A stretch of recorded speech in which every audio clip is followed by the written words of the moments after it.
জীবন নাটকের থেকেও নাটকীয়, যদিও সে গল্পগুলো অপ্রকাশিত। আমরা সবাই গল্প প্রকাশে ব্যর্থ এবং প্রকাশনও আমরা অনীহা। কিন্তু কেন এই কালো সত্য, কেন এই বেদনা, কেন এই দুঃখ অনীহা? কেন আমরা জীবনের দিকে ধেয়ে আসা প্রতিটি কালো ঢেউ থেকে শিক্ষা নিই না? এখন থেকে আমাদের বুঝতে হবে জীবনের প্রতিটি মানে, প্রতিটি ব্যর্থ থেকে শিখতে হবে। আমাদেরকে এখন থেকেই ঠিক করতে হবে, জীবনে আর পিছিয়ে পড়া যাবে না।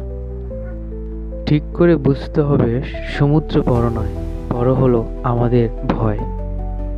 এখন থেকে আমাদেরকে ভয়কে চিনতে হবে, বুঝতে হবে এবং কি এগিয়ে যেতে হবে।